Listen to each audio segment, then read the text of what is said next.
Ya, shalom saudaraku yang terkasih, Bapak Ibu dan teman-teman yang terkasih dan diberkati oleh Tuhan kita Yesus Kristus.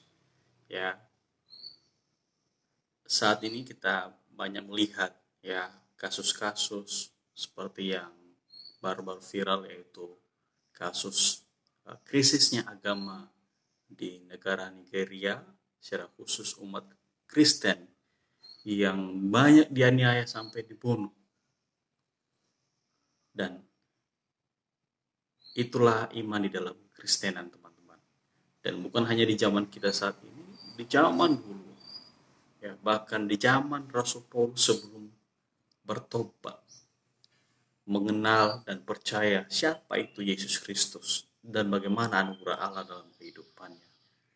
Maka pada kesempatan ini, izinkan saya sebagai hamba Tuhan membagikan sebuah pengalaman iman dan sebuah renungan yang berjudul Rahasia Kehidupan yang Disingkapkan. Rahasia kehidupan yang disingkapkan.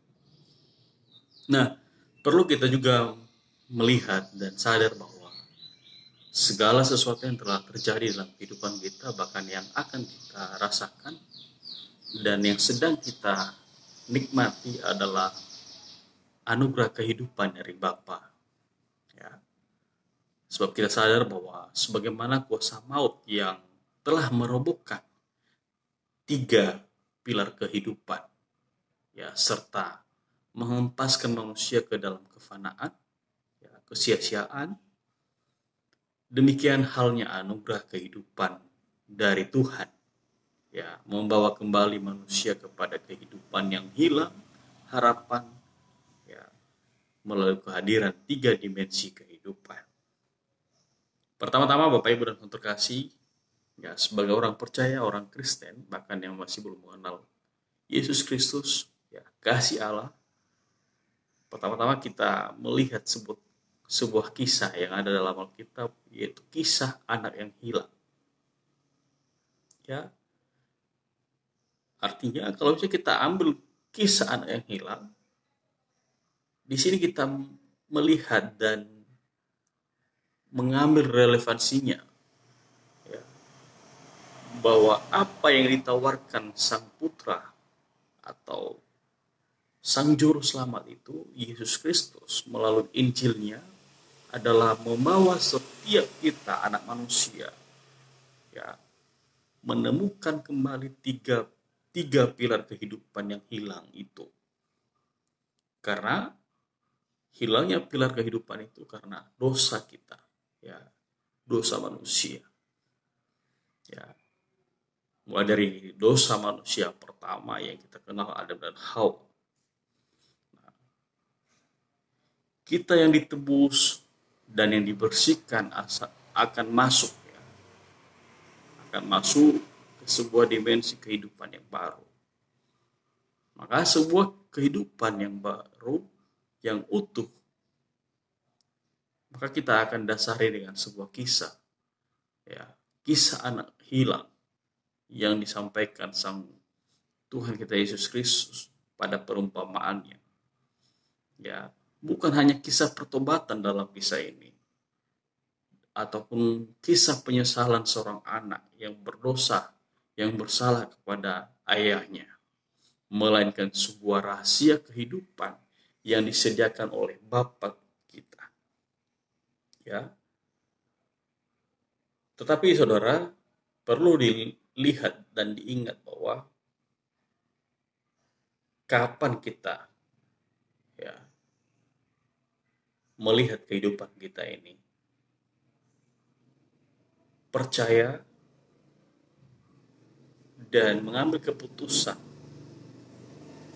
untuk percaya kepada Tuhan Yesus. Kapan, di mana, dan kenapa kita bisa percaya kepada Tuhan Yesus. Selanjutnya, Bapak Ibu dan teman-teman yang terkasih dan anak-anak yang diberkati Tuhan, ya, sebuah anugerah yang membawa seseorang dari kematian kepada kehidupan, ya, yang mengubahkan, ya, seseorang, ya, Contoh seorang gembel dan budak menjadi ahli waris yang memerintah.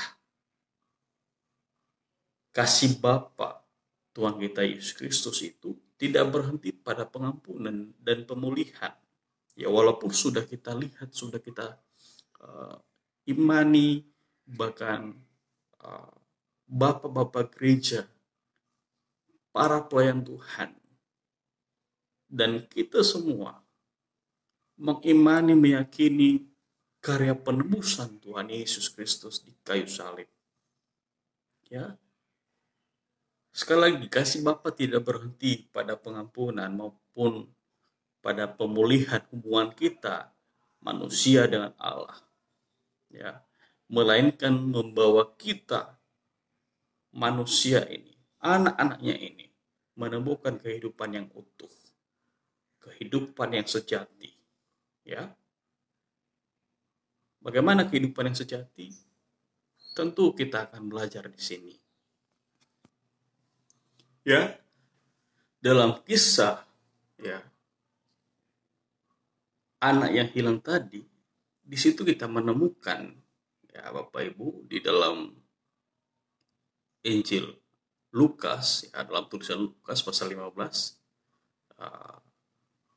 Yesus berkata di sana, ya, Yesus berkata lagi, ada seorang yang mempunyai 2 anak laki-laki. Ya, di sini Yesus memberi perumpamaan, kata yang bungsu kepada ayahnya, Bapa, berikanlah kepadaku bagian harta milik kita yang menjadi hakku. Lalu ayahnya membagi-bagikan harta kekayaan itu di antara mereka. Beberapa hari kemudian anak bungsu itu menjual seluruh bagiannya itu, lalu pergi ke negeri yang jauh. Di sana ia memboroskan harta miliknya itu dengan hidup berfoya-foya. Garis bawahi berfoya-foya. Setelah dihabiskannya semuanya itu, timbullah bencana kelaparan di negeri itu dan ia pun mulai melarat. Lalu ia pergi dan bekerja pada seorang majikan di negeri itu. Orang itu menyuruhnya ke ladang untuk menjaga babinya. Lalu ia pergi dan bekerja pada seorang majikan. Ya, di negeri itu orang itu menyuruhnya ke ladang untuk menjaga babinya, dan lalu ia mengisi perutnya dengan ampas yang menjadi makanan babi itu. Kasihan sekali ya kalau bisa kita melihat kisah ini. Tetapi tidak seorang pun yang memberikannya kepadanya.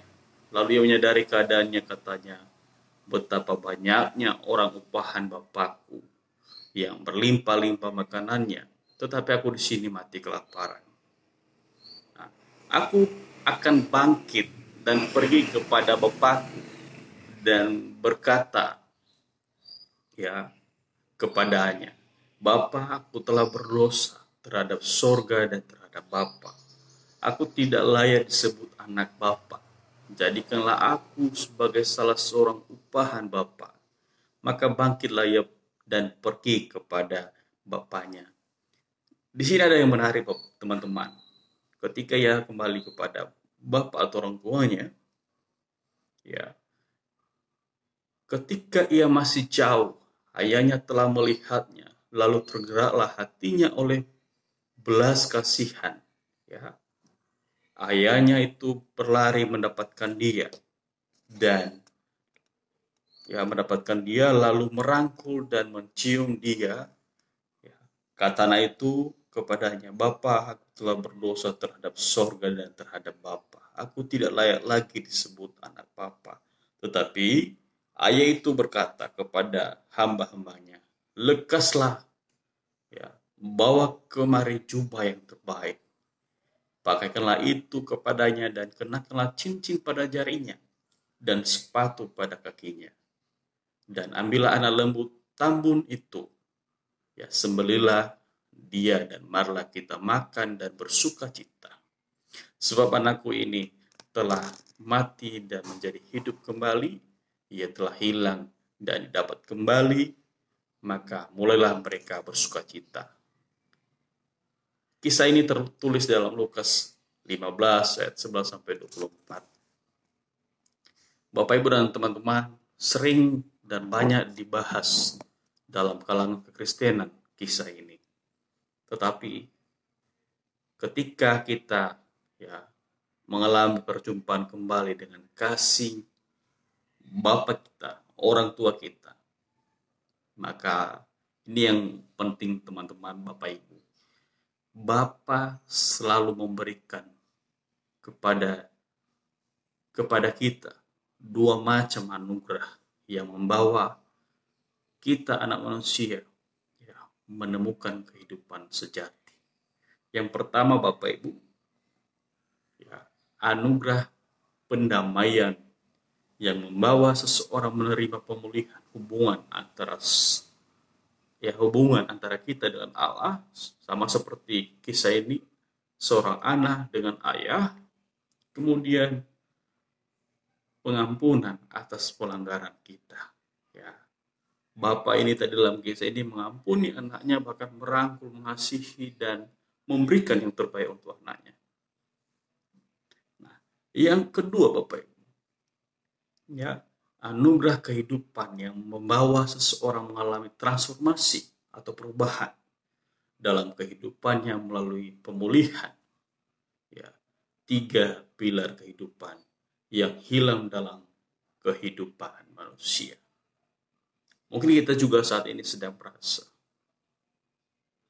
sedang jauh, bahkan pergi dari hadapan Tuhan. Walaupun kita tidak sadar, tetapi aktivitas dan keinginan kita itu bisa jadi menjauhkan kita dari kasih Tuhan, menjauhkan kita dari tangan maupun pegangan Tuhan. Segera kita sadari, kita ubah mindset kita. Mari kita terlebih dahulu cari kerajaan Allah, maka semuanya akan ditambahkan kepada kita. Firman Tuhan katakan seperti itu. Mari kita lakukan apa yang menjadi bagian kita, oleh karena anugerah dari Tuhan kita itu sangat indah, sangat baik untuk kita terima, kita nikmati, dan kita aplikasikan serta membagikannya bagi sesama kita. Kiranya renungan ini menjadi berkat dan menolong kita dalam perjalanan kehidupan kita. Tuhan Yesus memberkati.